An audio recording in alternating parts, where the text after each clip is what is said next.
Every parent knows what it's like to be overlooked at work for putting family first. Single dad Marcus Blake had watched younger pilots get promoted while he left early for school pickup and missed weekend briefings for Little League games. At Black Hawk Air Base, dedication meant long hours and office politics. Marcus chose bedtime stories instead. Then came the crisis nobody could solve. A $100 million military project was failing. The Pentagon's best minds were stumped. Careers hung in the balance. In 30 seconds at a chalkboard, Marcus fixed what months of meetings couldn't. But would proving himself finally earn the respect he deserved? Before we jump back in, tell us where you're tuning in from, and if this story touches you, make sure you're subscribed, because tomorrow I've saved something extra special for you.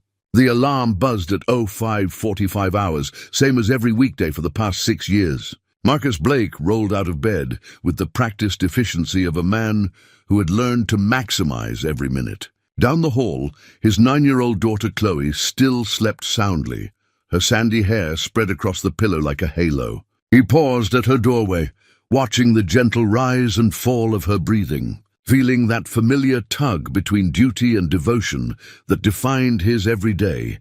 Marcus had worn his flight jacket for so long that the leather had molded to his shoulders like a second skin. Inside the breast pocket, carefully folded between his identification cards and flight checklist, lived a small piece of construction paper.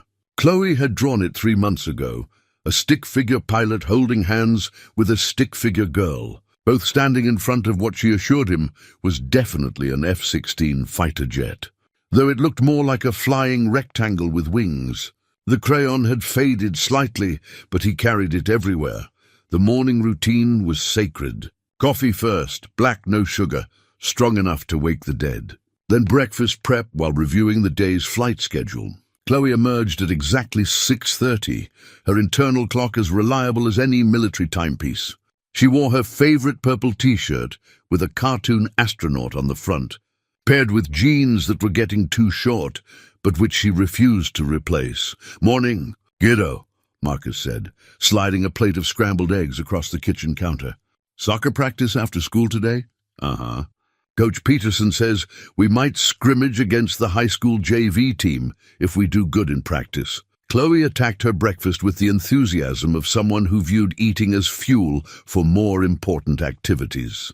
"Will you be there?" "Wouldn't miss it." Marcus checked his watch. "Base meeting ends at 1400 hours. Practice starts at 15:30. I'll be there with time to spare." It was a promise he'd kept for 3 seasons running, even when it meant declining optional training sessions or skipping the informal gatherings, where career advancement often happened over beers and war stories. Other pilots noticed. Some respected it. Others whispered that Blake lacked commitment, that he'd plateaued at his current rank because he prioritized kids' games over military excellence. The drive to Black Hawk Air Base took 22 minutes through desert terrain that never seemed to change. Marcus had made this journey over 800 times, watching the sun climb over distant mountains while Chloe dozed in the passenger seat or chatted about school projects and playground politics. The base appeared gradually, first the outer perimeter fence, then the guard towers. Finally, the massive hangar structures that house some of the most advanced aircraft in the world. "Have a good day, Dad," Chloe said as he dropped her at Creekside Elementary. "Don't crash any planes." "That's the plan." He watched her backpack disappear through the school's front doors before heading to the base proper. Black Hawk Air Base hummed with constant activity. Ground crews moved between aircraft like choreographed dancers, their movements precise and purposeful. The scent of aviation fuel hung in the desert air, mixed with hydraulic fluid and the metallic tang of heated metal. Marcus had grown to love these smells. They meant home in a way that surprised him. The pilot-ready room buzzed with conversation as Marcus entered. Major David Cross stood near the assignment board, his uniform pressed to parade standards, despite the fact that he'd be climbing into a cockpit within the hour. Cross had joined the program 2 years after Marcus, but had already received his 2nd promotion. He possessed the kind of aggressive confidence that impressed review boards and commanding officers. "Blake," Cross nodded. "Heard you're on the Phoenix test schedule today." "That's right." Marcus checked the board. Phoenix Defense Project, third round of preliminary testing. The program had consumed massive resources over the past 18 months, developing what was supposed to be the most advanced targeting system ever integrated into military aircraft. Results had been mixed at best. "Good luck with that disaster," Cross muttered, just loud enough for others to hear. "My money says they cancel the whole thing before Christmas." Marcus didn't respond. He'd learned that defending projects, especially troubled ones, was often interpreted as making excuses. Better to let his flying speak for itself. The Phoenix project occupied Hangar 7, a cavernous space that could house 4 aircraft simultaneously. Today it held just one, a modified F-16 bristling with experimental equipment. The targeting system represented years of engineering work and approximately $97 million in development costs. On paper, it should have been revolutionary. In practice, it had failed every major test. Commander Janet Rivera stood near the aircraft, reviewing data on a tablet. Rivera had earned her position through a combination of technical brilliance and political savvy that made her both respected and slightly feared throughout the base. She glanced up as Marcus approached. "Blake, ready for another round of expensive failure?" "Ready to fly, ma'am." Marcus began his pre-flight inspection, running his hands along control surfaces with the careful attention of someone who understood that mechanical perfection often meant the difference between coming home and becoming a statistic. "The targeting algorithms are still problematic," Rivera continued. "Engineering thinks they've isolated the issue to timing synchronization, but frankly, I think the entire approach is flawed. We're trying to force technology to work faster than physics allows." The flight itself lasted 93 minutes. Marcus put the aircraft through every scenario the engineers requested, pushing the experimental systems to their operational limits, while maintaining the kind of precise control that had earned him a reputation as one of the program's most reliable test pilots. The targeting system performed marginally better than previous iterations, but still fell short of acceptable standards. Post-flight debriefing was conducted in Conference Room C, a windowless space furnished with government-issue furniture that had seen better decades. Rivera sat at the head of the table, flanked by engineers, project managers, and technical specialists whose expressions ranged from frustrated to resigned. "The good news," announced Dr. Catherine Brenner, the project's lead engineer, "is that we achieved partial target acquisition in 63% of scenarios. The bad news is that partial isn't good enough when you're launching million-dollar missiles." Marcus listened to 20 minutes of technical discussion, most of which covered ground they'd explored in previous meetings. The fundamental problem remained unchanged. The targeting system required split-second timing that current technology couldn't reliably deliver. Various solutions had been proposed, tested, and discarded over months of expensive experimentation. "Blake," Rivera said as the meeting wound down, "any thoughts from the pilot's perspective?" "The system works when it works," Marcus replied carefully. "But the timing lag makes it unreliable in dynamic situations. Maybe the problem isn't making it faster. Maybe it's accepting the lag and compensating for it." Heads turned. Dr. Brenner frowned. "Compensate how?" "Predictive targeting instead of reactive. Calculate where the target will be instead of where it is." "We tried that approach 8 months ago," Dr. Brenner said dismissively. "The computational requirements were prohibitive." Marcus nodded and said nothing more. He'd learned that pushing ideas too hard often backfired, especially when addressing people with advanced degrees and impressive titles. Better to plant seeds and let others think they'd discovered the solutions. The meeting adjourned at 13:47 hours. Marcus had 13 minutes to get to his truck and drive to Chloe's school. As he walked across the tarmac, his phone buzzed with a text message. "Emergency Phoenix meeting 1500 hours. All senior staff required." Rivera Marcus stared at the message, then at his watch. Soccer practice started at 15:30. For 3 years, he'd never missed one of Chloe's games or practices. Not once. He typed back, "Family commitment 15:30. Can attend until 15:20. The response came quickly. This isn't optional. Blake.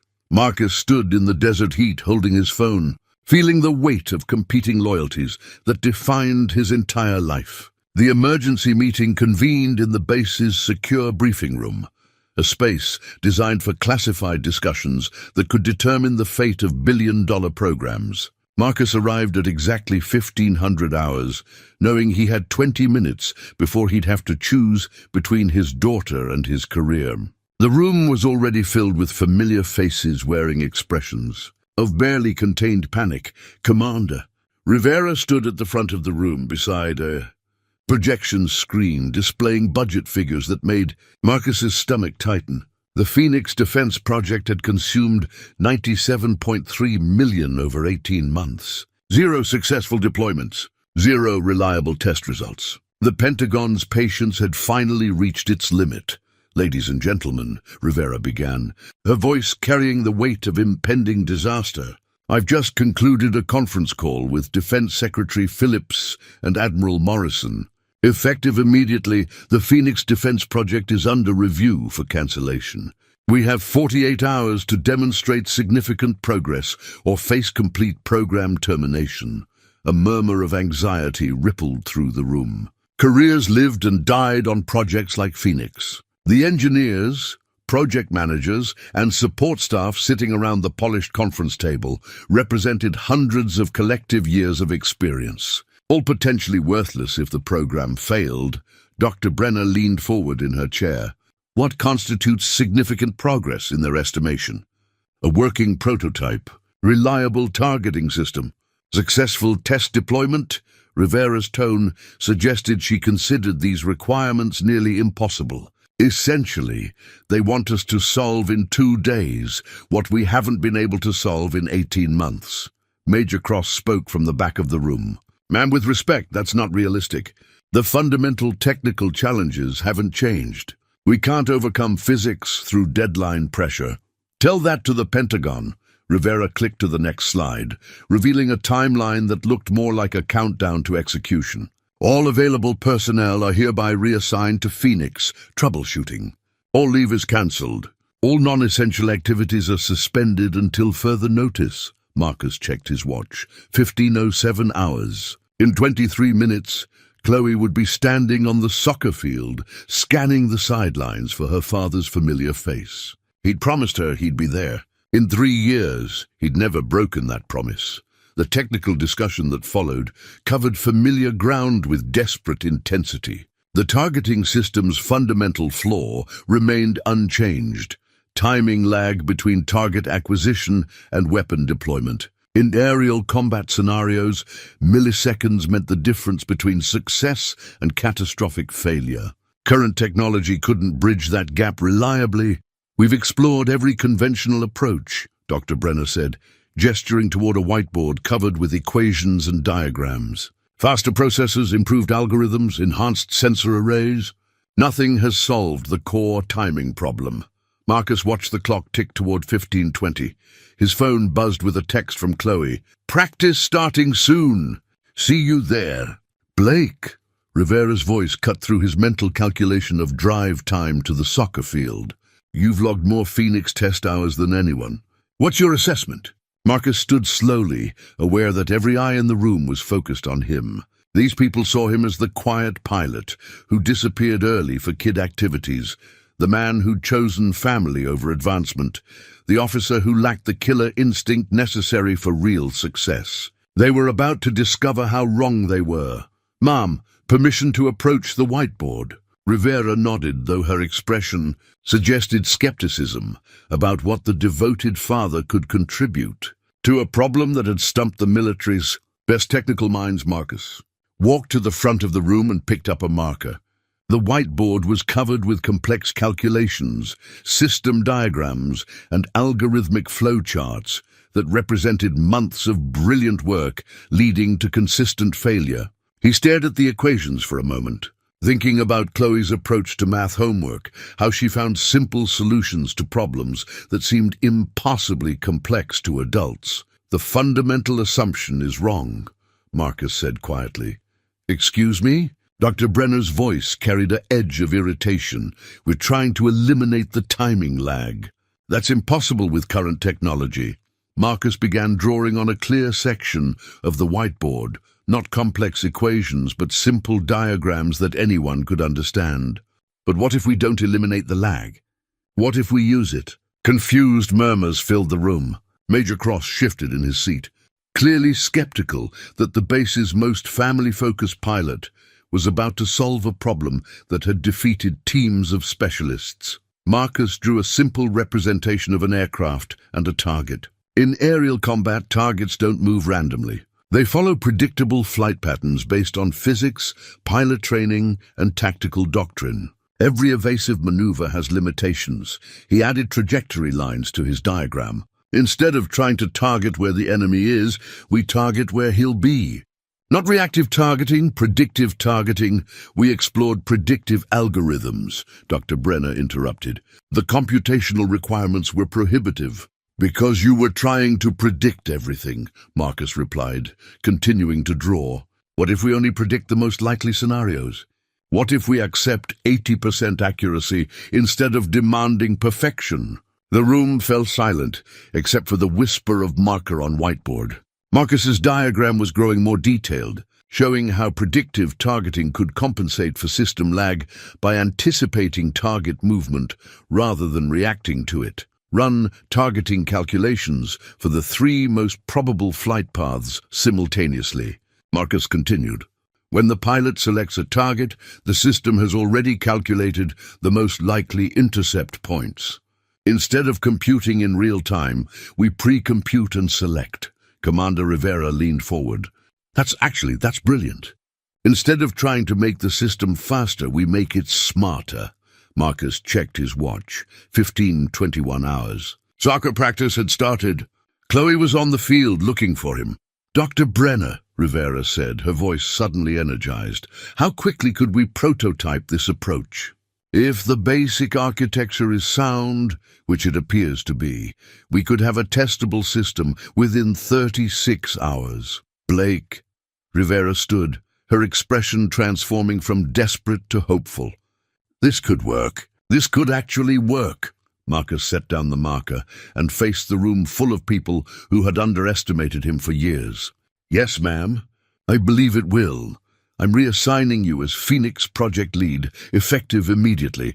Dr. Brenner, you'll report to Blake for all technical implementation. Major Cross, you'll coordinate logistics support. I want a working prototype ready for testing by 0800 hours day after tomorrow." The room erupted in activity as people began discussing implementation details, resource allocation, and testing protocols. Marcus stood at the whiteboard, still holding the marker, watching his simple diagram transform into the foundation for what could become a revolutionary weapons system. His phone buzzed again. This time, it was a photo from Chloe's coach. The soccer team lined up for practice. With one conspicuous gap in the parent seating area, Marcus stared at the photo, then at the room full of excited engineers and officers who were finally taking him seriously, then back at his phone. For the first time in 3 years, he'd broken his promise to his daughter. "Blake," Rivera called from across the room. "Outstanding work. This is exactly the kind of innovative thinking that wins wars." Marcus nodded and smiled, but his eyes remained fixed on the empty space where he should have been sitting, watching his daughter play the sport she loved, while her father kept the promise that mattered more than any military project ever could. Rivera moved toward the whiteboard, studying Marcus's diagram with the intensity of someone seeing salvation. "This is fundamentally different from anything we've attempted. Instead of fighting the system's limitations, we're leveraging them." "Exactly," Marcus said, adding detail to his drawing. "Current targeting systems fail because they demand perfection in an imperfect environment. This approach accepts imperfection and compensates through intelligence." Dr. Brenner stood and approached the board, her initial skepticism transforming into professional fascination. "The mathematical elegance is remarkable. We're essentially creating a targeting probability matrix rather than pursuing absolute precision. How confident are you that this will work?" Rivera asked. Marcus looked around the room at the faces of people who had spent 18 months failing to solve this problem. Ma'am, in my experience, the simplest solutions are usually the most reliable. This approach leverages proven technology in a new configuration, rather than pushing existing technology beyond its capabilities. Blake, Rivera said, her voice carrying the weight of a decision that would affect dozens of careers and hundreds of millions of dollars. I'm placing you in command of Phoenix Project implementation. Dr. Brenner, you'll serve as technical lead under Blake's direction. Major Cross, coordinate all logistics and resource allocation. The announcement hit the room like a shockwave. Marcus saw surprise, respect, and in some cases, resentment flash across familiar faces. Major Cross's jaw tightened almost imperceptibly. Dr. Brenner nodded with professional acceptance. The younger officers and engineers looked intrigued by the sudden reversal of hierarchy. Sir, Lieutenant Palmer spoke from near the door, what's our implementation timeline? 36 hours to working prototype, Rivera replied. 72 hours to full system test. The Pentagon expects results by Friday morning. Marcus checked his watch again. 24 hours. Soccer practice was well underway. Chloe would be wondering where he was, probably making excuses to her teammates about why her father, who never missed anything, had failed to show up. Ma'am, Marcus said carefully, I need to make one quick stop before we begin implementation. Personal matter. 15 minutes, Rivera's expression hardened. Blake, this project now has absolute priority. Personal matters will have to wait? Understood, ma'am. But I made a commitment that I need to honor, even if briefly. The room fell silent. Marcus could feel the weight of judgment from officers who had always questioned his priorities. Major Cross leaned back in his chair with the satisfied expression of someone watching their skepticism validated. Blake, Rivera said quietly, you've just been handed the most important assignment of your career. The success or failure of a $100 million defense program now rests on your shoulders. Are you seriously requesting permission to leave for a personal matter? Marcus met her gaze steadily. Yes, ma'am, I am. The silence stretched longer. Dr. Brenner studied her laptop screen. Major Cross shook his head almost imperceptibly. Rivera's expression was unreadable. Request denied, Rivera said finally.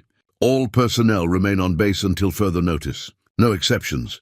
Marcus felt something break inside his chest. Not dramatically, but with the quiet finality of a promise being shattered. He nodded once. Understood, ma'am. Dr. Brenner, initiate algorithm development immediately. I want preliminary code ready for review within 6 hours. Major Cross, establish round-the-clock shifts. We're working continuous operations until this system is functional. As the meeting dispersed and people began filing toward the door, Marcus remained at the whiteboard, staring at his simple diagram that had somehow changed everything. His phone buzzed with another message from Chloe. Dad? Where are you? Practice is almost over. He typed back slowly. Sorry, kiddo. Work emergency. We'll explain tonight. Her response came quickly. Okay, love you, Dad. 3 words that made his throat tight with guilt and determination. Marcus looked at his diagram again, the simple solution that could save a failing project and transform his career. The same solution that had just cost him his perfect record of keeping promises to his daughter, Blake. Dr. Brenner approached the whiteboard, her expression thoughtful. For what it's worth, your approach is genuinely innovative. We've been so focused on technological solutions that we missed the tactical opportunity. Thank you, Doctor. Call me Catherine. We're going to be working very closely over the next few days. She paused, studying his diagram. May I ask where this insight came from? The predictive approach isn't standard tactical doctrine. Marcus thought about Chloe's math homework, how she instinctively found patterns and shortcuts that escaped more conventional thinking. Sometimes the best solutions come from thinking like a child instead of an engineer. Catherine smiled. My daughter says the same thing. She's 7 and convinced she's smarter than me. She probably is. Marcus felt a sharp pang of missing Chloe's practice, of breaking a tradition that had defined their relationship for 3 years. Kids see possibilities where adults see limitations. Speaking of children, Catherine said carefully, I couldn't help but notice your request to Commander Rivera. Family commitment? Marcus nodded, not trusting himself to speak about soccer practice and broken promises. I have a daughter too, Catherine continued. The balance is impossible sometimes. The military doesn't make allowances for school plays and soccer games. No, it doesn't. But maybe success gives us more leverage to prioritize what matters. Maybe solving this problem earns us the right to leave work on time occasionally. Marcus looked at her with new respect. Dr. Catherine Brenner, brilliant engineer, devoted mother, and apparently someone who understood the daily struggle between professional achievement and parental duty. Maybe, he agreed. Come on, Catherine said, gathering her laptop and technical manuals. Let's go change the world so we can get home to our kids. As they walked toward the engineering lab, where the next 72 hours would determine the fate of the Phoenix project, Marcus felt his phone buzz one more time. A photo from Chloe's coach showed the team celebrating the end of practice, their faces bright with 9-year-old joy and exhaustion. In the background, the empty parent seating area served as a stark reminder of the choice Marcus had just made. He slipped the phone back into his pocket and followed Catherine toward what he hoped would be the most important 3 days of his career. The Phoenix Defense Project might finally succeed, but Marcus Blake was learning that some victories came with costs he'd never anticipated paying. The question now was whether the success would be worth the sacrifice, and whether he could find a way to be both the leader this project needed and the father Chloe deserved. The metal badge felt heavier than it should have as Marcus pinned it to his flight suit the next morning. Project Leadership Authorization, Phoenix Defense Initiative. The simple piece of brass represented authority he'd never sought and responsibility he wasn't certain he wanted. Around him, the base hummed with unusual energy as word spread that the quiet single father had somehow cracked a problem that had stumped the military's brightest minds. Chloe had been asleep when he'd finally made it. Home the previous night, but she'd left a note on his pillow. Missed you at practice, Dad. Coach Peterson said you must be saving the world. Are you? The carefully formed letters in purple crayon made his chest tight with guilt and pride in equal measure. The morning briefing took place in Conference Room A, a larger space than usual to accommodate the expanded team now under Marcus's command. Dr. Catherine Brenner sat to his right, her laptop open to diagnostic software that would translate his theoretical breakthrough into practical engineering. Major Cross occupied a seat near the back, his expression carefully neutral, but his body language suggesting deep skepticism about the new chain of command. Status report, Marcus said, feeling awkward in his new role, but knowing that hesitation would undermine the confidence Rivera had placed in him. Initial algorithm modeling looks promising, Catherine replied, her fingers dancing across her keyboard as she called up preliminary data. The predictive targeting approach reduces computational load by 67% while maintaining acceptable accuracy rates. We can actually implement this with existing hardware. Around the table, engineers and project specialists leaned forward with the first genuine optimism Marcus had seen in months. Lieutenant Palmer raised her hand. Sir, what about edge cases? Targets executing non-standard maneuvers? We accept reduced accuracy in exchange for system reliability, Marcus replied. Better to hit 80% of targets consistently than to achieve perfect accuracy sporadically. Major Cross cleared his throat. With respect, Blake, military doctrine doesn't accept 80% success rates when lives are at stake. The room grew quiet. Marcus felt the weight of every eye focused on him, waiting to see how he'd handle his first challenge to his authority. Gross was technically correct. Military standards demanded near-perfect performance in life-or-death situations. But Marcus had spent enough time in cockpits to know the difference between theoretical perfection and practical effectiveness. David, Marcus said, using Cross's first name deliberately, what's the current Phoenix success rate? Cross shifted uncomfortably. Approximately 12% under optimal conditions. So you're arguing that 12% perfection is preferable to 80% reliability. I'm arguing that we shouldn't compromise standards. I'm arguing that we should achieve standards that are actually achievable. Marcus stood and moved to the whiteboard, picking up a marker. The perfect is the enemy of the good, Major. We've spent 18 months pursuing perfection and achieved consistent failure. He drew 2 columns on the board. Current system, 12% success rate, theoretically perfect targeting when it works. Proposed system, 80% success rate, predictive targeting that compensates for known limitations. He turned back to face the room. Which system would you rather trust your life to? Cross had no immediate answer. Catherine broke the silence. Marcus is right.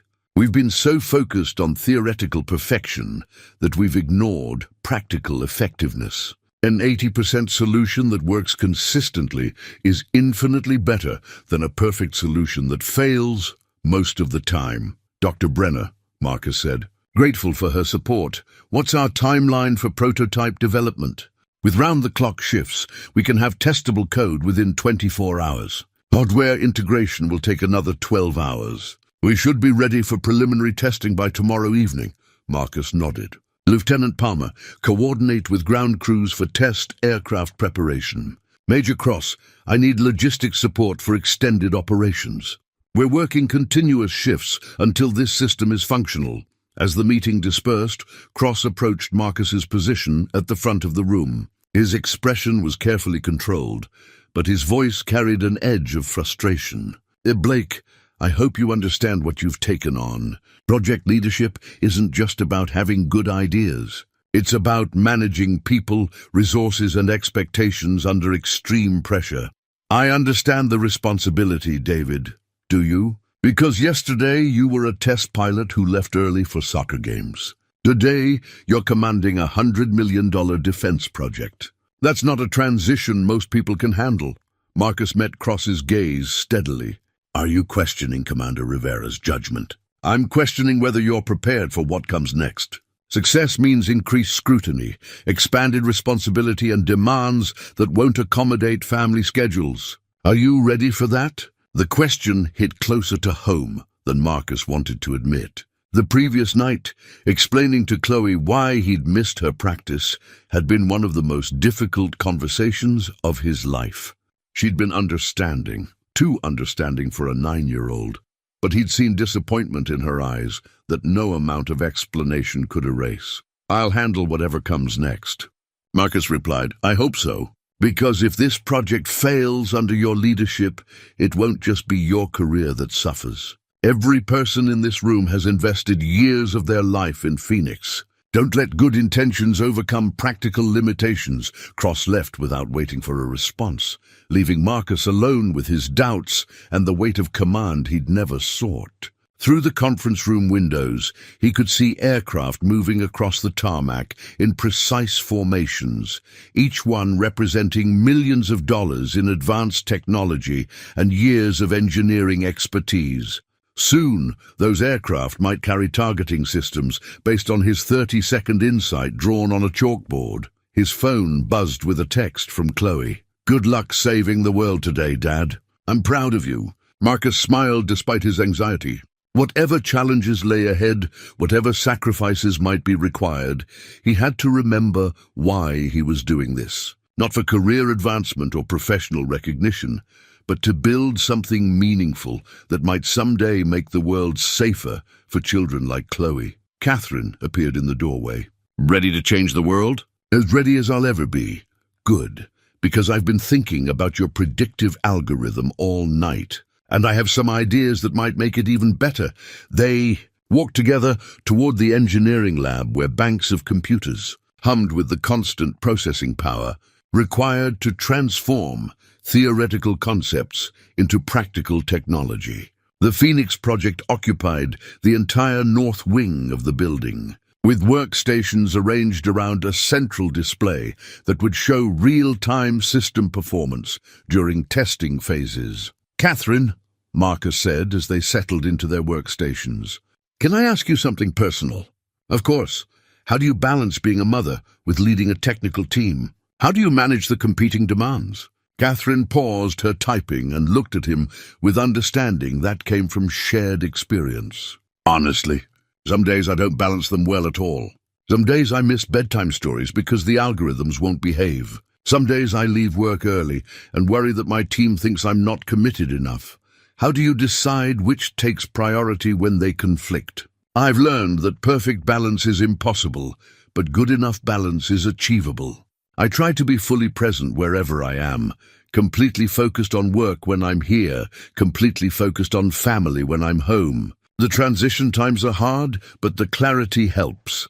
Marcus nodded, understanding the wisdom in her approach, even while wondering if he could apply it to his own situation. His relationship with Chloe had been built on consistent presence and reliable availability. The Phoenix Project was challenging those foundations in ways that made him question whether success was worth the cost.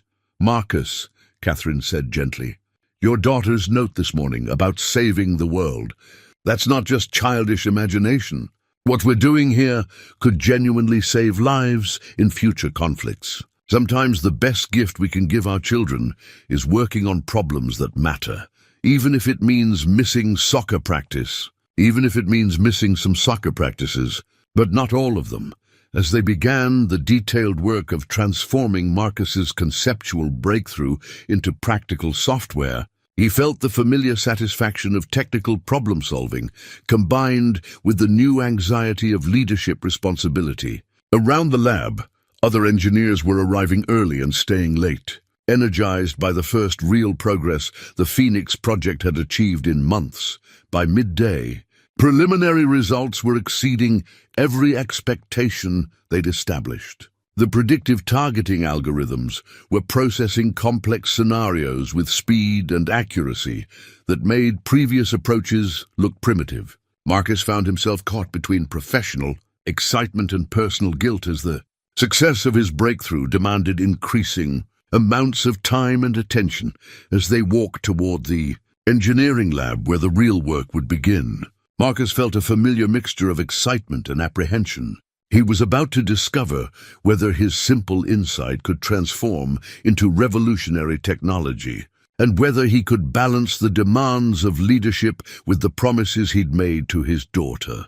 The Phoenix Project was about to test everything Marcus Blake thought he knew about himself, his priorities, and the price of success. The only question was whether he was strong enough to pay it. The crayon drawing had traveled from Marcus's kitchen table to his flight suit pocket, to the engineering lab, where it now lay beside his keyboard like a talisman. Chloe's stick-figure masterpiece, two people holding hands in front of what she insisted was an F-16, had become his anchor during 18-hour workdays that blurred together in a haze of code reviews, system diagnostics, and endless coffee. 3 days into the Phoenix Project's resurrection, the preliminary results were nothing short of extraordinary. Catherine's team had transformed Marcus's whiteboard sketch into elegant software that made the impossible seem inevitable. The predictive targeting algorithms were exceeding every performance benchmark they'd established, achieving consistent accuracy rates that dwarfed the original system's sporadic successes. "Target acquisition holding steady at 83%, Catherine announced from her workstation, her voice carrying the exhausted satisfaction of someone who'd discovered that their theories actually worked in practice. Response time averaging 1.2 seconds across all scenarios. Marcus leaned over her shoulder to study the diagnostic readouts flowing across multiple screens. Numbers that had seemed like fantasy a week ago were now becoming routine reality. The targeting system was learning, adapting, improving with each simulation run. "What about the edge cases?" Lieutenant Palmer asked from across the lab. "Targets executing evasive maneuvers?" 71% accuracy, Catherine replied. "Still well above acceptable thresholds." Around the lab, exhausted engineers and technicians shared looks of cautious optimism. The Phoenix Project was working. Not perfectly, but reliably, exactly as Marcus had predicted. The simple insight about predictive targeting had unlocked capabilities that months of complex engineering had failed to achieve. Marcus's phone buzzed with a text message. Chloe's school was hosting their annual science fair tonight, and she'd been working on a project about flight dynamics for weeks. "Don't forget, Dad. Science fair starts at 7 p.m. I'm presenting at 7:30. He checked the lab's wall clock. 6:15 p.m. The science fair was 45 minutes away, but leaving now would mean abandoning his team during the most critical phase of testing. Tomorrow morning, Commander Rivera would brief Pentagon officials on Phoenix project status. The next 12 hours could determine whether their breakthrough led to full program approval or remained an interesting footnote in military engineering history. "Marcus," Catherine called from her workstation. "We're ready for the next simulation series. Full combat scenarios with multiple targets. This was the test that would prove whether their system could handle real-world complexity. Multiple targets, changing priorities, split-second decision requirements. Everything that had broken previous iterations of the Phoenix targeting system. Beginning simulation sequence 7. Lieutenant Palmer announced. Marcus watched the main display as computer-generated aircraft moved through three-dimensional space, executing maneuvers based on actual combat data. The targeting system tracked multiple threats simultaneously, calculating probability matrices for each potential engagement while maintaining overall tactical awareness. "Primary target acquired," Catherine reported. "Secondary targets locked. System recommending engagement sequence." The simulation continued for 17 minutes, longer than any previous test, while the targeting system maintained consistent performance across increasingly complex scenarios. When the final display showed successful completion with minimal targeting errors, the lab erupted in quiet celebration. "Outstanding work. Everyone," Marcus said, his voice hoarse from 3 days of continuous briefings. "Dr. Brenner, prepare a comprehensive report for tomorrow's Pentagon presentation. Lieutenant Palmer, coordinate with test flight operations for live aircraft trials." As the team began documenting their success, Marcus looked at his phone again. 6:47 p.m. The science fair would be starting in 13 minutes. Chloe would be standing beside her project display, searching the crowd for her father's familiar face. "Catherine," Marcus said quietly, "can you handle the final documentation without me?" She looked up from her laptop, noting his glance toward his phone. "Family commitment?" "My daughter's science fair. She's presenting a project on flight dynamics," Catherine smiled. "Following in her father's footsteps?" "Something like that." Marcus felt the familiar weight of competing loyalties. "But if you need me here—" "Marcus," Catherine interrupted, "we've achieved something remarkable over the past 3 days. The system is working better than we dared hope. The documentation can wait a few hours, but the Pentagon briefing will be perfect, whether you leave at 7 p.m. or midnight. Your daughter's science fair happens once." Catherine's expression grew serious. "Take it from someone who's missed too many school events. The projects will always be here. The childhood moments won't." Marcus looked around the lab at his team, still energized by their breakthrough despite their exhaustion. Major Cross was reviewing test data with the methodical precision that made him an excellent officer, even if his leadership style differed from Marcus's approach. Lieutenant Palmer was coordinating with the test flight crew for tomorrow's live aircraft trials. The Phoenix project was in capable hands. "Call me if anything urgent develops," Marcus said, gathering his flight jacket and car keys. "We will," Catherine assured him. "Now go see what your daughter has discovered about flight dynamics. I suspect her insights might be as valuable as yours." The drive to Chloe's school took 14 minutes through desert roads that glowed amber in the setting sun. Marcus arrived as families were streaming into the gymnasium, where poster boards and science displays created a maze of childhood curiosity and parental pride. He found Chloe standing beside a display titled "How?" Airplanes Stay Up, that featured hand-drawn diagrams of wing cross-sections and airflow patterns.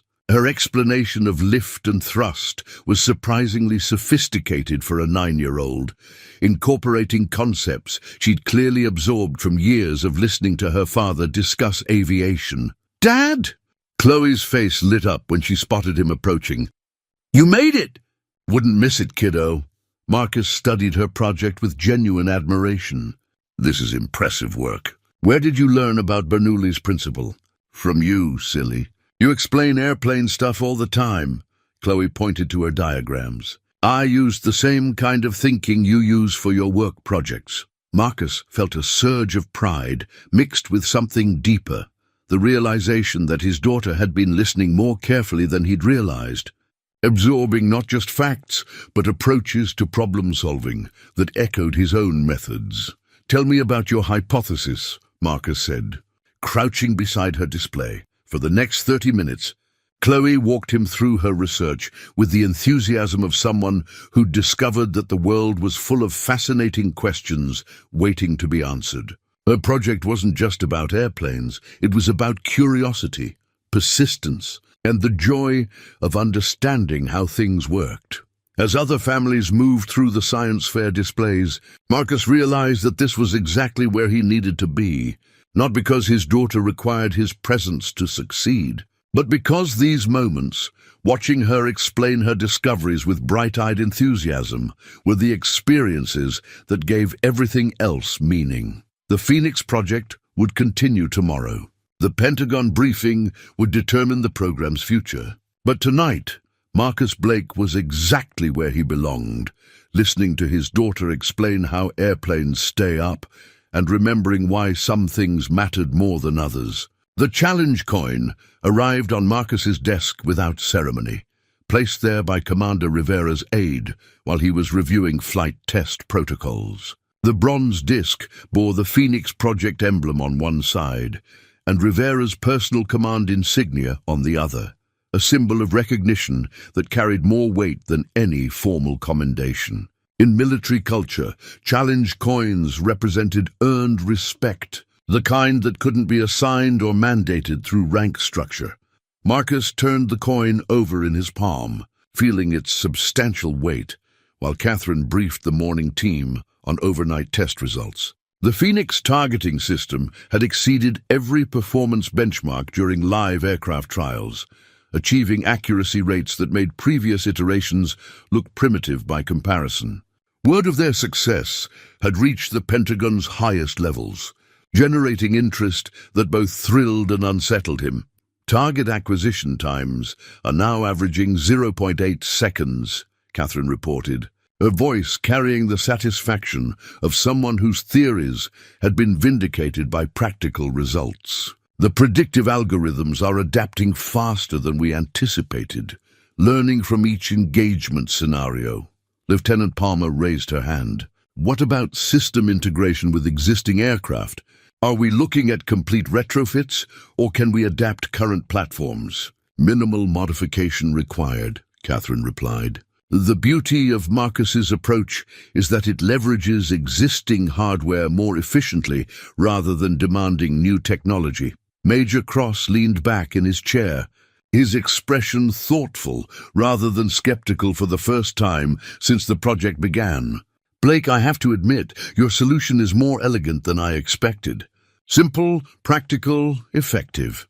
The acknowledgement from Cross meant more than Marcus wanted to admit. Earning respect from colleagues who'd questioned his commitment had been a constant challenge throughout his career, made more difficult by his insistence on maintaining boundaries between work and family obligations. Thank you, David. But this success belongs to the entire team. Dr. Brenner's engineering made the concept practical. Your logistics coordination kept us on schedule. Lieutenant Palmer's test protocols validated the approach. Don't deflect credit where it's due, Cross replied. Good leadership means taking responsibility for failures and sharing credit for successes. But the fundamental insight was yours. Marcus's phone buzzed with an incoming call from an unfamiliar number with a Washington, D.C. area code. He let it go to voicemail, but the interruption reminded him that success was drawing attention from levels of command he'd never engaged with directly. Sir, Lieutenant Palmer said, there's something else you should know. Admiral Morrison's office called this morning requesting a full briefing on Phoenix capabilities. They want a presentation ready for next week. The room fell silent. Admiral Morrison oversaw advanced weapons development. or the entire Navy. His interest meant the Phoenix Project had transcended local success and entered the realm of strategic military planning. What level of detail are they requesting? Marcus asked. Complete technical specifications, operational capabilities, deployment timeline, and cost analysis for fleet-wide implementation. Catherine whistled softly.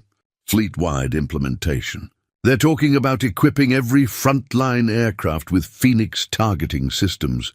The magnitude of what they'd achieved was beginning to dawn on Marcus. His 30-second insight at a whiteboard had evolved into something that could reshape military aviation.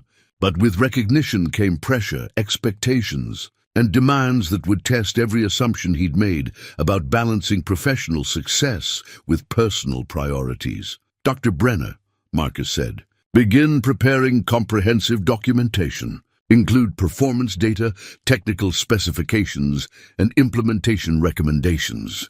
I want everything ready for Admiral Morrison's review. What about the security classification?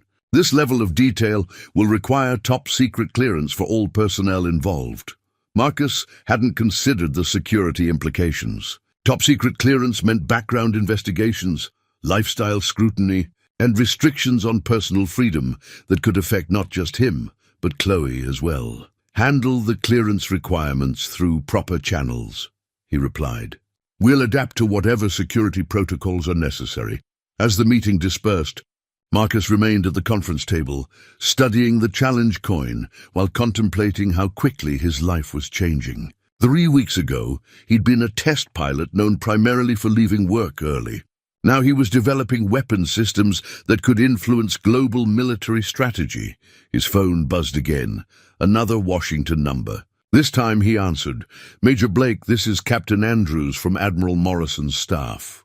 The Admiral would like to schedule a personal briefing on the Phoenix Defense Project. Are you available for travel to Washington next Thursday? Marcus checked his calendar. Next Thursday was Chloe's parent-teacher conference, a quarterly meeting he'd never missed in 3 years of single parenthood. Captain, could we schedule for Friday instead? I have a prior commitment Thursday. I'm afraid the Admiral's schedule is quite rigid. This would be a significant opportunity for you and your project. The implicit message was clear. Admiral Morrison didn't reschedule meetings for junior officers' personal commitments. This was the kind of career-defining opportunity that required absolute prioritization. Let me confirm my availability and get back to you, Marcus said. Certainly. But I should mention that the Admiral is particularly interested in meeting the officer who solved the Phoenix targeting problem. Your reputation is preceding you, Major Blake. After ending the call, Marcus sat alone in the empty conference room, weighing competing obligations that seemed increasingly irreconcilable. Chloe's parent-teacher conference represented the kind of engaged parenting he'd promised himself after her mother's death. The Admiral's briefing represented validation of his professional capabilities and potential advancement beyond anything he'd imagined. Catherine appeared in the doorway. Everything all right? You look like someone who's just realized that getting what you wanted might be more complicated than expected. Admiral Morrison wants a personal briefing next Thursday. Same day as Chloe's parent-teacher conference. Catherine's expression showed understanding tinged with sympathy. The classic dilemma of successful parents. The more indispensable you become professionally, the less available you become personally. How do you handle it? The balance? Badly most of the time, Catherine admitted. But I've learned that some opportunities can be rescheduled and others can't. Parent-teacher conferences happen quarterly. Meetings with admirals happen once in a career. You think I should prioritize the Pentagon meeting? I think you should make whatever choice you can live with long-term. Success that comes at the cost of your relationship with your daughter isn't really success at all. Marcus pocketed the challenge coin and gathered his briefing materials. Catherine was right about the long-term perspective, but she was also right about career opportunities. The Phoenix Project had opened doors he'd never expected to walk through. The question was whether walking through them would lead him closer to or further from the life he wanted to build with Chloe. Outside the conference room windows, Aircraft moved across the tarmac with precision and purpose, each one representing years of engineering advancement and strategic planning. Soon, those aircraft might carry targeting systems based on his insights. The thought was both thrilling and terrifying. Thrilling for what it meant professionally, terrifying for what it might cost personally.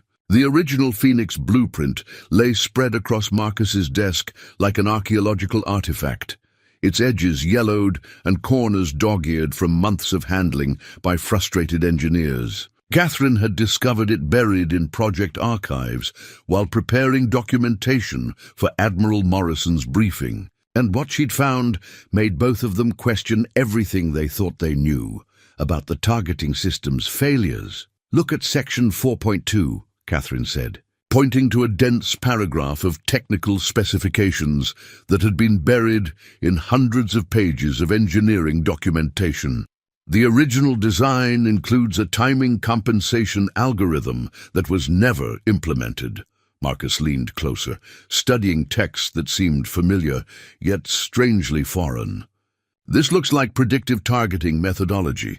"Because it is. Someone conceived this approach 18 months ago, but it was rejected during the initial design review." Catherine flipped to an appendix filled with margin notes and revision marks. "According to these notes, the engineering team deemed it too simplistic for military applications." The revelation hit Marcus like cold water. His breakthrough insight, the solution that had rescued the Phoenix project and elevated his career, had been suggested and discarded before he'd ever heard of the program. Everything he'd achieved was built on rediscovering someone else's abandoned idea. Who was the original designer? Marcus asked, though he suspected the answer would complicate his life further. Catherine checked the signature block at the bottom of the blueprint. Dr. Jennifer Walsh, formerly Senior Systems Engineer on Phoenix Project. She left the program 6 months ago after repeated clashes with Project. Leadership.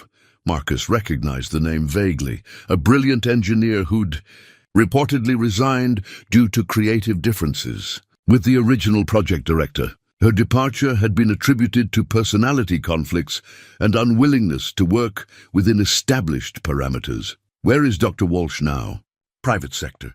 She founded a defense consulting firm that specializes in unconventional weapons system design.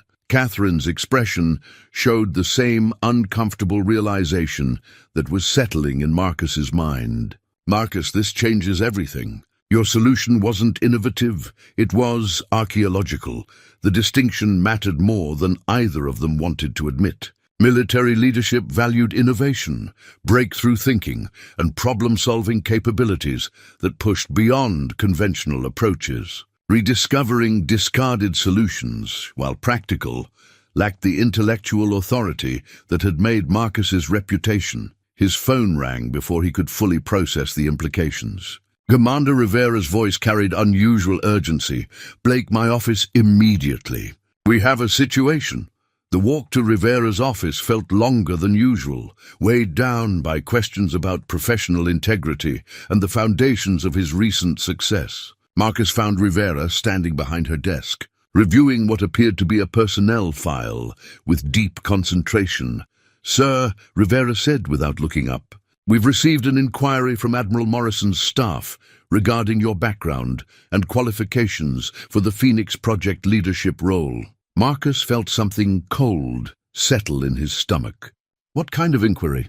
"The kind that suggests someone has raised questions about your credentials. Specifically, whether a test pilot with your experience level possesses the technical expertise necessary to develop advanced targeting systems." "Ma'am, I can provide detailed documentation of my contributions to the project." Rivera finally looked up, her expression unreadable. "That's exactly the problem, Blake. Admiral Morrison's technical advisors are questioning whether your contributions represent genuine innovation or simply competent implementation of existing concepts. The timing was too coincidental to ignore.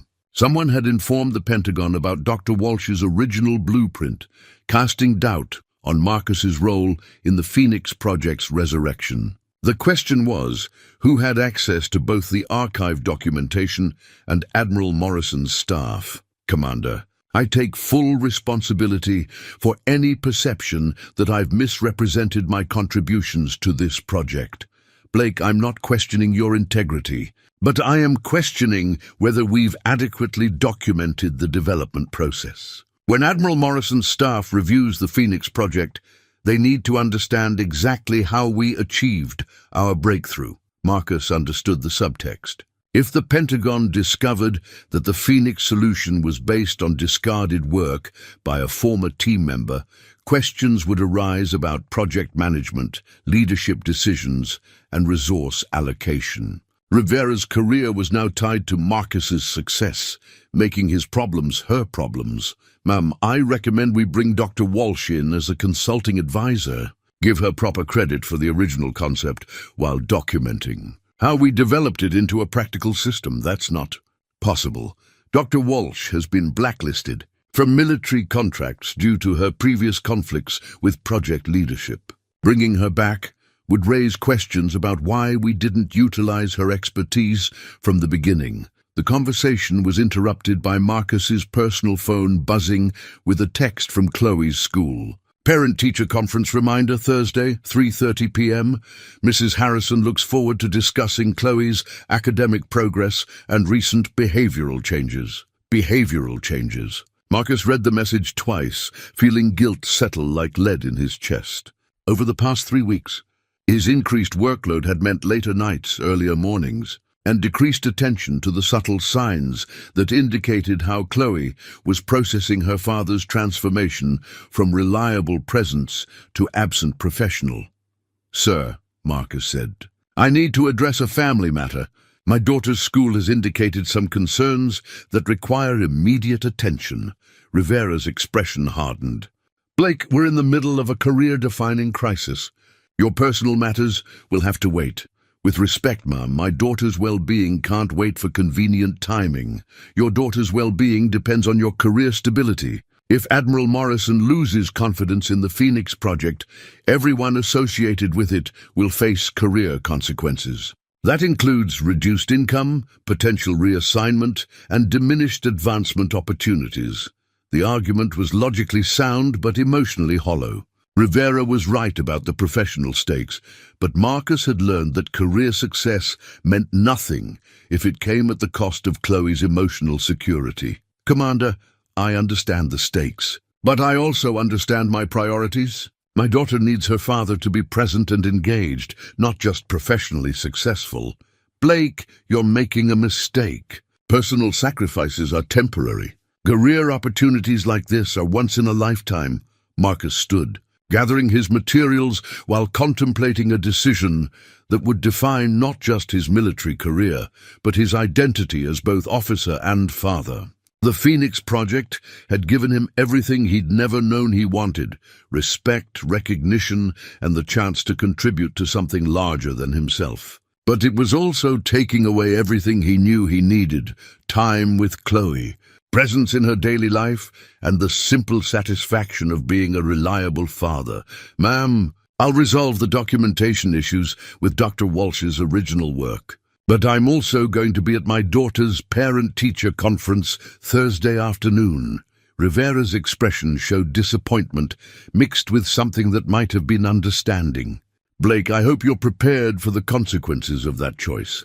As Marcus left Rivera's office, he realized he was finally beginning to understand what those consequences might be and why they might be worth accepting. The classified personnel file landed on Commander Rivera's desk at 0800 hours, delivered by a courier from Pentagon Personnel Command with instructions that it be reviewed immediately and in absolute privacy. Rivera had been expecting routine background verification for Marcus's expanded security clearance. What she discovered instead would force her to reconsider everything she thought she knew about the quiet test pilot who'd become the Phoenix project's unlikely savior, Marcus. Blake's true military record was a masterpiece of deliberate obscurity. Buried beneath years of routine flight test assignments and unremarkable performance evaluations lay a classified service history that read like a legend, carefully hidden in plain sight.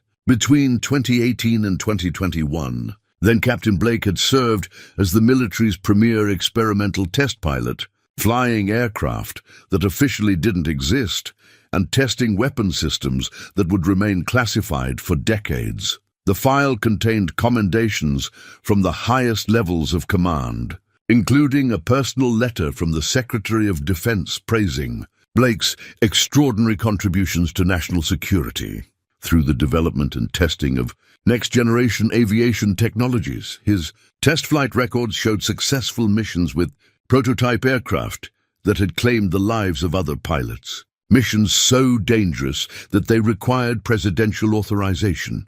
But the file's most revealing section dealt with the incident that had ended Blake's meteoric career trajectory. On March 15, 2021, while testing an experimental reconnaissance aircraft over Nevada, Blake had been forced to make an emergency landing that saved his life, but destroyed a billion-dollar prototype. The official report attributed the crash to mechanical failure, but classified addenda told a different story. Blake's wife, Dr. Lisa Chen Blake, had been killed in a car accident while rushing to the base hospital after receiving word that her husband's aircraft was missing and presumed crashed. The emergency landing had taken 3 hours longer than anticipated due to communication system failures, during which Lisa had driven through a thunderstorm trying to reach the base. Her accident occurred 20 minutes before Marcus's aircraft touched down safely. The psychological evaluation that followed painted a picture of a man devastated by guilt and determined to reshape his priorities around the daughter who'd become his sole family. Blake had voluntarily requested transfer to routine test flight duties, deliberately choosing obscurity over advancement to ensure he'd never again risk leaving Chloe orphaned by military service. Rivera read the file twice, absorbing details that recontextualized every interaction she'd had with Blake over the past 2 years. His insistence on leaving work early wasn't lack of commitment. It was the careful vigilance of someone who'd learned that professional dedication could cost everything that truly mattered. His reluctance to seek advancement wasn't limited ambition. It was conscious choice to prioritize presence over prestige. The file also explained his uncanny ability to solve the Phoenix targeting problem. Between 2018 and 2021, Blake had tested virtually every experimental targeting system developed by the military, giving him practical knowledge of approaches that had been attempted, refined or abandoned by classified programs. His insight wasn't genius, it was experience carefully disguised as simplicity. A knock on Rivera's office door interrupted her analysis. Marcus entered at her invitation, his expression showing the strain of managing competing pressures that had defined his past 3 weeks. "Sir, you wanted to see me about the Admiral Morrison briefing." Rivera closed the file and studied Blake's face, seeing for the first time the careful control of someone who'd learned to hide profound capability behind deliberate ordinariness. "Marcus, we need to discuss your background." Something flickered behind Blake's eyes, not surprise, but resignation, as if he'd been expecting this conversation for years. "What specifically, Mom?" "Your classified service record. Your actual qualifications for the Phoenix Project leadership role. Your reasons for choosing routine assignments over advancement opportunities." Marcus sat down slowly, his posture reflecting the weariness of someone who'd carried secrets for too long. "What would you like to know?" "I'd like to know why one of the military's most accomplished test pilots has been flying routine missions and leaving early for soccer practice." The question hung in the air while Marcus considered how much truth to reveal. Rivera could see him weighing operational security against personal honesty, military discipline against human connection. "Because routine missions don't require risking everything that matters," Marcus said finally. "Because soccer practice happens whether or not the mission succeeds. Because I learned the difference between being indispensable and being present." "Your wife's accident," Marcus nodded. "Lisa died because I was testing an aircraft that didn't need to be tested by someone with a family. Because I thought professional excellence justified any personal risk." Because I confused being a good soldier with being a good father, Rivera felt pieces of a complex puzzle clicking into place. Blake's Phoenix breakthrough hadn't been accidental insight, it had been the application of years of classified experience to a problem that others couldn't solve because they lacked his background. The targeting system approach you developed, you'd seen it before. Variations of it, classified programs between 2019 and 2021, explored predictive targeting for hypersonic weapons platforms. Most were cancelled due to computational limitations, but the theoretical framework was sound. So your solution was based on classified knowledge that you couldn't reveal without violating security protocols. Yes, ma'am. Rivera understood now why Blake had seemed so confident in his approach, why his simple diagrams had translated so effectively into practical engineering. He hadn't been guessing, he'd been remembering. Marcus, why didn't you reveal your background when the Phoenix project was struggling? Your expertise could have saved months of development time, because revealing my background would have meant explaining why I'd voluntarily stepped away from classified programs. Would have meant discussing Lisa's death and my decision to prioritize Chloe over career advancement. Would have meant questions about whether I was emotionally stable enough for leadership responsibility. The logic was sound, but heartbreaking. Blake had chosen to let others struggle with problems he could solve, rather than risk having his carefully constructed life disrupted by unwanted attention and advancement opportunities. And now the Phoenix Project's success has drawn exactly the kind of attention I've been avoiding for 3 years. Admiral Morrison's interest means scrutiny, expanded responsibility, and demands that will conflict with my commitments to Chloe. Rivera felt the weight of command decisions that affected not just military operations, but the personal lives of exceptional people who'd made extraordinary sacrifices. Marcus, what do you want? Honestly, Blake was quiet for a long moment, staring out the office window toward the flight line, where aircraft moved through their precise routines. I want the Phoenix project to succeed, because it's good technology that could save lives. I want Chloe to grow up with a father who's present and engaged, rather than absent and accomplished. I want to honor Lisa's memory by being the kind of parent she would have wanted me to be. And if those goals conflict, then I choose Chloe, every time. Rivera understood that she was facing a decision that would define not just the Phoenix Project's future, but Marcus Blake's life trajectory. She could reveal his classified background to Admiral Morrison, ensuring the program's credibility while forcing Blake back into the kind of high-stakes career he'd deliberately abandoned. Or she could protect his carefully maintained anonymity and risk questions about the program's technical foundations. Marcus, there's something else you should know. Someone has been asking questions about your qualifications, suggesting to Pentagon officials that your contributions to Phoenix might be overestimated. Blake's expression hardened. Any idea who? Someone with access to project archives and connections to Admiral Morrison's staff. Someone who knew about Dr. Walsh's original blueprint and your role in developing it into a practical system. As they sat in Rivera's office, both realized that the Phoenix Project's success had created enemies as well as admirers. Someone was actively working to undermine Blake's credibility, and defending against those attacks might require revealing secrets that would transform his carefully managed life in ways he'd spent 3 years trying to avoid. The quiet test. Pilot who'd solved the military's most challenging targeting problem was about to discover that hiding extraordinary capability behind ordinary appearance had protected him only until the moment when hiding was no longer possible. The final test flight helmet sat on Marcus's desk like a monument to the intersection of two worlds he'd tried desperately to keep separate. Custom-fitted and equipped with the latest communication systems, it would connect him to ground control during the Phoenix system's ultimate trial. But the personal modifications made it uniquely his. A small photo of Chloe tucked inside the visor, her gap-toothed grin serving as both inspiration and reminder of everything he had to return home to. Admiral Morrison's arrival at Black Hawk Air Base had transformed the usually efficient military installation into a showcase of precision and protocol.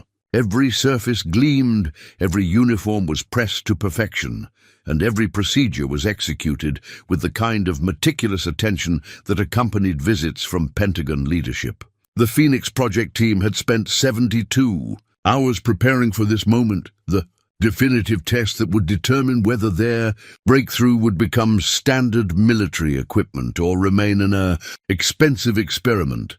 Marcus stood in the pilot-ready room, running through pre-flight checks with the methodical concentration that had kept him alive through hundreds of test flights. The Phoenix-equipped F-16 waiting on the tarmac represented the culmination of months of engineering work. But today's mission would push both aircraft and targeting system beyond anything they'd attempted previously. 6 aerial targets, multiple threat scenarios, and split-second decision requirements that would test every aspect of their predictive targeting approach.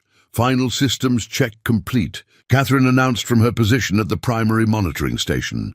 All Phoenix components showing optimal performance parameters. Around the control room, engineers and technicians monitored displays that would capture every microsecond of the test flight's data. Admiral Morrison stood near the observation windows, his presence lending gravity to what had become the most important test flight in Black Hawk's recent history. Marcus's phone buzzed with a text from Chloe. "Good luck today, Dad. Mrs. Harrison says you're doing important work. Fly safe!" The message carried additional weight because of the conversation he'd had with Chloe's teacher the previous afternoon. Despite Rivera's pressure to prioritize Pentagon meetings over family obligations, Marcus had kept his commitment to attend the parent-teacher conference. What he'd learned there had reinforced every decision he'd made about balancing professional success with parental responsibility. Mrs. Harrison had been direct but compassionate in describing Chloe's recent behavioral changes, increased anxiety, difficulty concentrating, and subtle signs of a 9-year-old struggling to understand why her previously reliable father had become distracted and frequently absent. Not behavioral problems exactly, but the early indicators of a child adapting to reduced parental attention in ways that could become problematic if allowed to continue. "She's not acting out," Mrs. Harrison had explained, "but she's clearly processing some anxiety about changes in her home environment. Has anything significant happened recently that might affect her sense of security?" Marcus had explained about his increased work responsibilities without revealing classified details. Watching Mrs. Harrison's expression show understanding tinged with concern. "Mr. Blake, Chloe talks about you constantly. You're clearly the center of her world, but lately her stories have shifted from things you do together to things you're too busy to do together. That's a significant change for a child her age."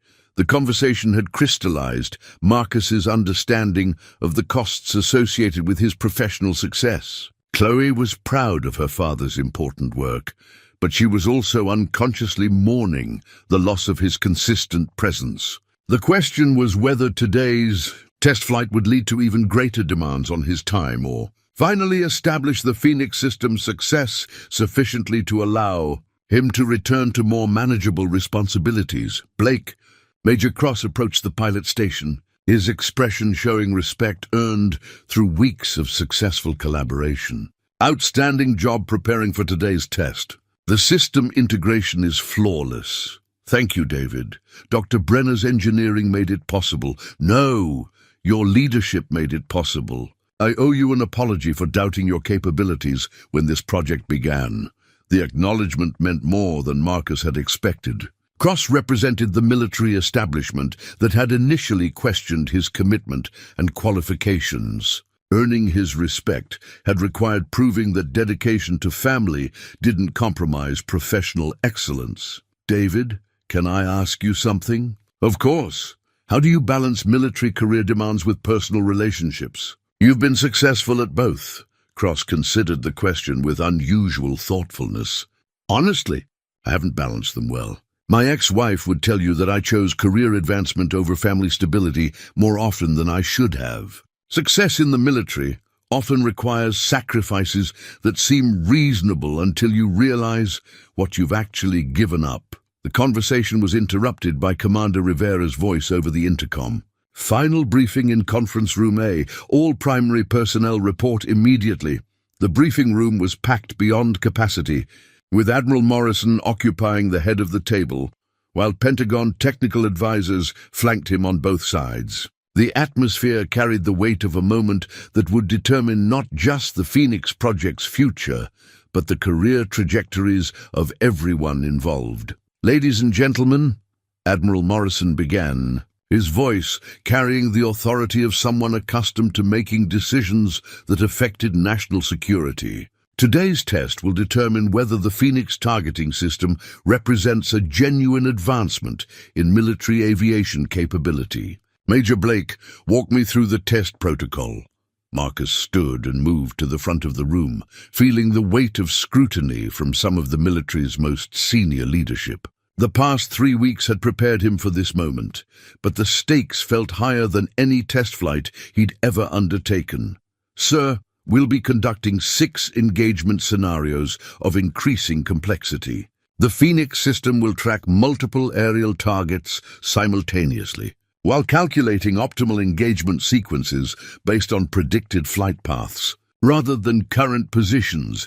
What makes you confident? This approach will succeed where previous targeting systems have failed. The question went to the heart of everything Marcus had learned about balancing innovation with practicality. Admiral, previous systems failed because they demanded perfection in an imperfect environment. The Phoenix approach accepts limitations and compensates through intelligent prediction, rather than pursuing impossible precision. Admiral Morrison leaned forward. Major Blake, I've reviewed your background. Your qualifications for this project are more extensive than initially apparent. Why haven't you been pursuing advanced assignments commensurate with your capabilities? The room fell silent. Marcus felt every eye focused on him, waiting to see how he'd respond to a question that touched on the most personal aspects of his military service. Sir, I've learned that professional capability means nothing without personal grounding. My daughter needs a father who's present and engaged, not just successful and absent, and you believe you can maintain both professional excellence and family commitment. Sir, I believe they're complementary rather than conflicting. The stability and perspective that come from strong family relationships actually enhance professional performance. Admiral Morrison studied Marcus, with the assessment of someone evaluating character as much as capability. Major Blake, if today's test succeeds, the Phoenix system will require expanded development, fleet-wide implementation, and ongoing leadership from someone with your expertise. Are you prepared for that level of responsibility? The question represented everything Marcus had been trying to avoid for 3 years: expanded responsibility, increased visibility, and demands that would inevitably conflict with his commitments to Chloe. Admiral, I'm prepared to serve wherever the military needs me, within parameters that allow me to fulfill my obligations as a single father.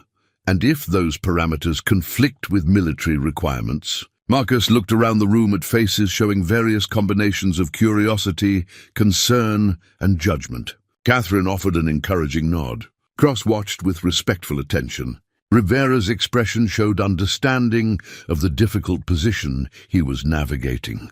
Sir, I believe the military is best served by personnel who understand their priorities and maintain their commitments. If the Phoenix system requires leadership that compromises my ability to be the father my daughter needs, then it should be led by someone whose circumstances allow them to meet those demands. Admiral Morrison was quiet for a long moment, considering Marcus's response with the deliberation of someone weighing complex factors. Major Blake, that's either the most honest answer I've heard from a junior officer or the most career-limiting. We'll find out which after today's test flight. As the briefing concluded and personnel began moving toward the flight line, Marcus felt the weight of impending decision points that would determine his future relationship with both military service and family life. The Phoenix system's success had created opportunities he'd never sought and responsibilities he wasn't certain he wanted.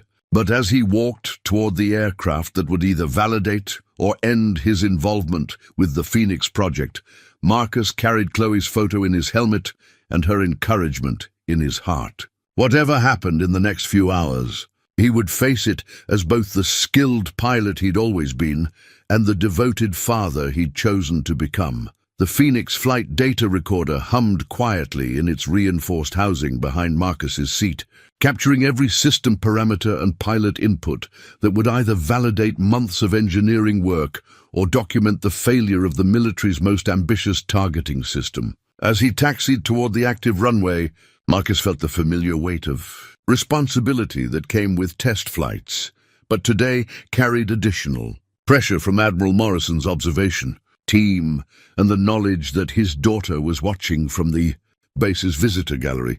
"Phoenix 1, you are cleared for takeoff," came the voice of air traffic control. "Winds calm, visibility unlimited. Good hunting." Marcus advanced the throttles and felt the F-16 accelerate with the precise responsiveness that had made it the backbone of military aviation for decades. The Phoenix targeting system's modifications were invisible from the outside, but the additional displays and control interfaces in the cockpit represented a fundamental evolution in how pilots would engage aerial threats. "Phoenix 1 airborne," Marcus reported as the aircraft lifted off Black Hawk's main runway. "All systems nominal. Beginning climb to test altitude." Through his headset, he could hear the controlled excitement in Catherine's voice as she monitored system performance from the ground control station. "Marcus, all Phoenix components showing green across the board. Target drones are airborne and positioning for the first engagement scenario. The test protocol would progress through 6 increasingly complex scenarios, beginning with single target engagement and building toward multiple simultaneous threats that would challenge every aspect of the predictive targeting approach. But first, Marcus needed to reach the designated test altitude and complete final systems checks. At 15,000 feet, the desert landscape below stretched toward distant mountains, like a tactical map rendered in earth tones. Marcus had flown over this terrain hundreds of times, but today the familiar geography would serve as the backdrop for the most important test flight of his career. Ground control, Phoenix 1 level at test altitude. Ready to begin engagement scenarios. Roger, Phoenix 1. Target drone Alpha is approaching from bearing 270, distance 12 miles. You are cleared to engage when ready. Marcus activated the Phoenix targeting system and watched as his displays populated with tracking data that would have been impossible with conventional equipment. The predictive algorithms were analyzing the target drone's flight path, calculating multiple probability matrices for where it would be at various engagement points. "Target acquired," Marcus reported. Phoenix system showing target projection solutions. This was the moment that would validate or disprove their entire approach. Instead of trying to track the target's current position with impossible precision, the Phoenix system was calculating where the target would most likely be when a missile reached intercept range. "Missile away," Marcus announced, triggering a training round that would prove targeting accuracy without destroying the expensive drone aircraft. The missile tracked perfectly toward the projected intercept point, confirming target destruction with surgical precision that exceeded anything Marcus had achieved with conventional targeting systems. "Ground control, that's a confirmed hit." Phoenix system performance exceeded parameters. Cheers erupted in the background of Catherine's transmission. "Outstanding, Marcus. Target acquisition time was 0.6 seconds, well below our minimum requirements. Ready for Scenario 2? The second engagement involved 2 targets approaching from different vectors simultaneously. Marcus watched his displays populate with dual tracking solutions as the Phoenix system calculated optimal engagement sequences for both threats. Targets acquired. System recommending engagement priority based on threat. assessment. This was where previous targeting systems had consistently failed. The computational load of tracking, multiple threats while calculating engagement. Solutions had overwhelmed processing capabilities. But the Phoenix system's predictive approach was handling the complexity with apparent ease. Engaging primary target, Marcus reported, followed moments later by secondary target engaged. Both training rounds found their marks with the same precision as the first engagement, validating the system's ability to manage multiple simultaneous threats. 3 for 3. Marcus, Catherine's voice carried growing excitement. Admiral Morrison's technical team is reviewing the data in real time. They're impressed. Scenarios 4 and 5 continued the pattern of flawless performance, with the Phoenix system demonstrating capabilities that justified every hour of development work and every dollar of engineering investment. But Scenario 6 would test the system's ultimate limits, 4 targets approaching from different altitudes and vectors, simulating a coordinated attack that would challenge both pilot and technology. Phoenix 1. Final scenario involves maximum complexity engagement. 4 target drones approaching your position from multiple vectors. You are cleared to engage when ready. Marcus studied his displays as the Phoenix system processed the most challenging targeting problem it had ever encountered. 4 separate tracking solutions, multiple engagement priorities, and split-second timing requirements that would test the predictive algorithm's ability to handle real-world combat complexity. Targets acquired. Phoenix system calculating engagement matrix. But as Marcus prepared to begin the final engagement sequence, warning lights began flashing across his primary flight displays. Hydraulic pressure was dropping rapidly in the aircraft's primary flight control system, a potentially catastrophic failure that could cost him control of the aircraft. Ground control. Phoenix 1 declaring emergency. Primary hydraulic failure. Breaking off engagement to assess aircraft status. The test flight that had progressed flawlessly was about to become a life-or-death demonstration of both pilot skill and system reliability under the worst possible circumstances. The victory message crackled through Marcus's headset with crystalline clarity, cutting through the chaos of emergency procedures and system failures that had dominated the previous 10 minutes. Phoenix 1, this is ground control. We show successful completion of all engagement scenarios. Outstanding flying, Marcus. Phoenix system performance exceeded every benchmark we established, but the celebration in Catherine's voice was tempered by the reality of Marcus's current situation. The F-16's primary hydraulic system had failed completely, leaving him with backup controls that responded sluggishly to his inputs. In most circumstances, standard procedure would be immediate return to base and emergency landing preparations. However, the final targeting scenario remained incomplete, and Admiral Morrison's evaluation team needed those results to make their recommendation to Pentagon leadership. Ground control. Phoenix 1, I can complete the final engagement sequence despite hydraulic complications. Request permission to continue mission. The radio silence that followed lasted nearly 30 seconds, an eternity in aviation terms. Marcus could imagine the intense discussion taking place in the control room as Catherine, Commander Rivera, and Admiral Morrison weighed mission completion against pilot safety. Phoenix 1, negative on mission continuation. Return to base immediately for emergency landing procedures. Marcus studied his flight controls, feeling the aircraft's reluctant response to his commands. The backup hydraulic system was functional but degraded, requiring constant pilot compensation to maintain stable flight. Most pilots would follow orders and return home immediately. But Marcus Blake wasn't most pilots, and the Phoenix system's final validation was too important to abandon. Ground control. Phoenix 1. I'm continuing the final engagement sequence. Aircraft is controllable and mission completion is achievable. The response came from Commander Rivera personally. Blake, that's a direct order. Return to base immediately.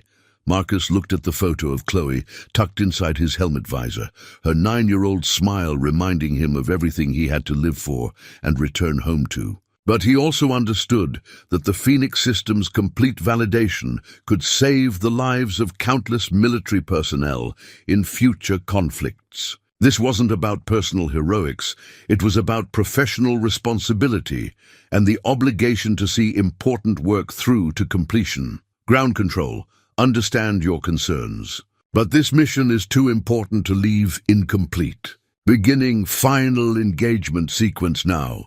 He could hear Admiral Morrison's voice in the background, though the words were indistinct. Then Catherine's voice returned, tight with controlled emotion. "Marcus, be careful. We need you back on the ground in one piece." The 4 target drones were approaching from different vectors, creating the most complex targeting challenge the Phoenix system had ever encountered. Under normal circumstances, this scenario would test the limits of both pilot and technology. With degraded flight controls, it would require flying skills that drew on every hour of Marcus's extensive experience. "Targets acquired," Marcus reported, fighting to keep his voice steady as the aircraft bucked against his control inputs. Phoenix system calculating engagement matrix. The predictive targeting algorithms were working flawlessly, providing engagement solutions that compensated for the aircraft's reduced maneuverability. Marcus could see the optimal intercept points for all 4 targets, but reaching those positions would require precision flying that pushed both him and the damaged aircraft to their limits. Engaging. Primary target. The first missile tracked perfectly toward its projected intercept point, confirming the target engagement with surgical precision despite the aircraft's control complications. Target 1 neutralized. Engaging secondary threat. Marcus pulled the aircraft through a sharp turn that tested the backup hydraulic system's capabilities, feeling the controls respond just quickly enough to achieve proper firing position for the second engagement. Target 2 neutralized. Proceeding to tertiary engagement, the 3rd and 4th targets required rapid-fire sequential engagements that would challenge the Phoenix system's ability to process multiple targeting solutions while Marcus fought to maintain aircraft control with degraded systems. Targets 3 and 4 engaged. Simultaneously, both missiles tracked to their predicted intercept points with the same precision as all previous engagements, completing the final scenario with performance that validated every aspect of the Phoenix targeting approach. Ground control, that's mission complete. All 6 scenarios successfully executed. Phoenix system demonstrated full operational capability under both normal and emergency conditions. The radio erupted with celebration as ground control confirmed successful completion of the most challenging test flight in the program's history. But Marcus's work wasn't finished. He still needed to bring the damaged aircraft home safely, a task that would require every skill he'd developed during years of test pilot experience. Phoenix 1, outstanding mission completion. Now let's get you back on the ground. Vector for emergency approach on runway 27.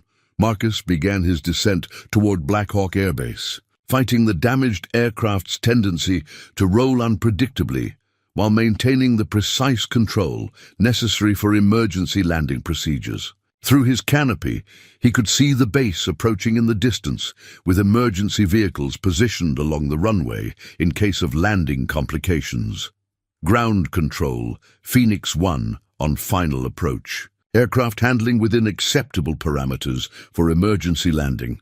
As the runway grew larger in his windscreen, Marcus thought about Chloe waiting in the visitor gallery, about the Phoenix system's successful validation, and about the choices that had led him to this moment of professional triumph achieved at considerable personal risk. The landing would complete more than just a test flight. It would mark the end of one chapter in Marcus Blake's life and the beginning of whatever came next. 3 months after the Phoenix test flight that had redefined his military career, Marcus Blake stood at his office window watching F-16s taxi across the tarmac with targeting systems based on his predictive algorithms. The family photo on his desk had been updated.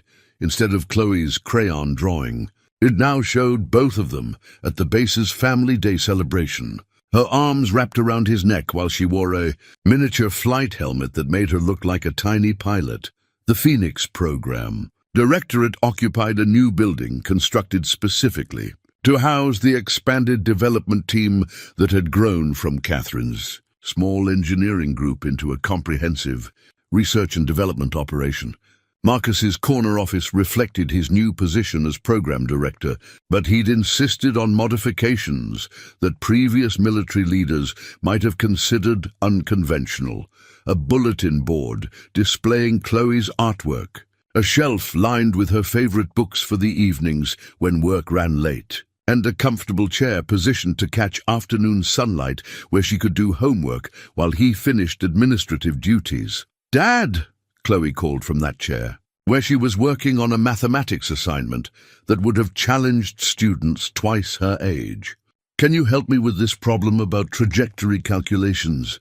Marcus smiled, recognizing the irony of his 9-year-old daughter requesting assistance with concepts that formed the foundation of the targeting systems he'd developed.